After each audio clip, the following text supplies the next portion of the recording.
this week's episode of Adulting 101. Today's topic is entitled Finding Your Tribe. Hashtag the haven that makes you whole. Birds of a feather flock together. You can tell the measure of a man by looking at his friends. These references to finding our people echo the same sentiment. We are who we spend time with. Think back to your friends, be it from kindergarten, high school, or college. How many of them are still in your life? How many have fallen on the wayside? Think back to one or two of the friends that have fallen on the wayside. Why did they fall away?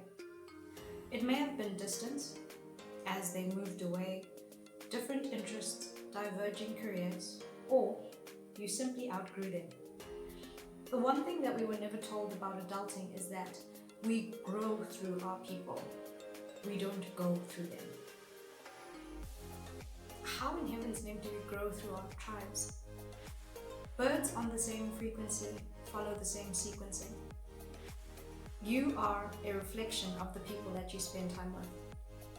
What I mean by this is the people that you spend time with mirror you in all of your glory, as well as all of your faults. They gravitate towards you and you to them because you have shared interests, views, values, and aspirations. We know this, but this is where it gets tricky.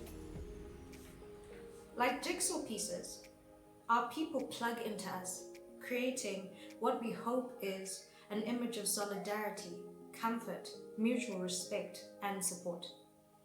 However, if we're stagnant in our pursuit of self-development, or unaware of who we are, warts and all, our tribe can fit into the broken, twisted, and gnarled parts of us, creating distorted and warped versions of unions that create more damage than good. For example, if you mistake being needed for being loved, a narcissist will plug right into that. They'll plug into your need to be needed, and they'll suck you dry as they use you and abuse you. You, on the other hand, will build a fortress of resentment because your efforts are not valued or reciprocated.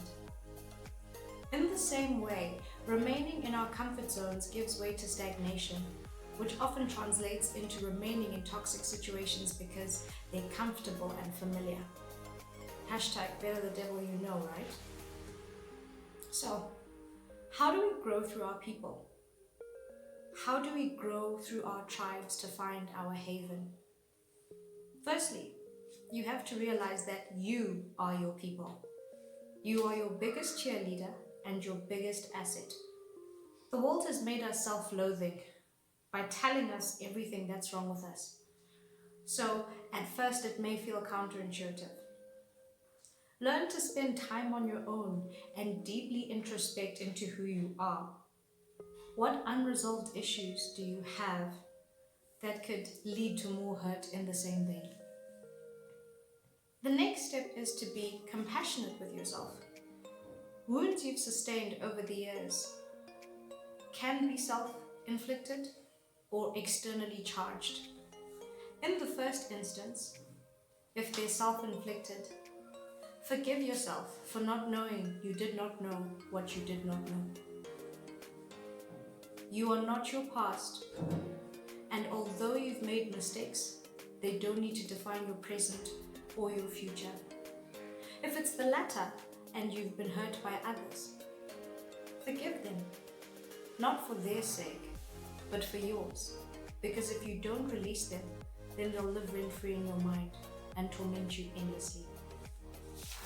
The third thing I've learned in line with this is imagining the version of yourself that you would like to be. Take a moment to think about the person that you want to be. What meals would they have? What clothes would they wear? What habits would they have? What sort of friends would they have? When you have this in mind, start showing up as that person today. Pinterest is really great at helping you vision board what that would look like. The habits that you build today will be the anchor for your tomorrow. So you can start small. For example, if you find that you have very negative self-talk, you can combat that by building positive affirmations, whether that's writing down the words that you need to hear, whether that's speaking scripture into your life, whether that's downloading prompts from the internet. Do you, boo-boo, whatever works. You can additionally do it by looking after your body, be it exercise. If that's a little out of reach because of the weather or life in general, then you can always start small. Stay hydrated, manage what you eat, make sure that you are as healthy as you possibly can be. Do what you can with what you have, where you are now, and it'll make all the difference tomorrow. In essence, who you are will determine who you attract. So be stronger, be wiser, be willing to grow and discard that which no longer serves you. On the road to finding your tribe, make sure your first stop is you. Until next time, ciao.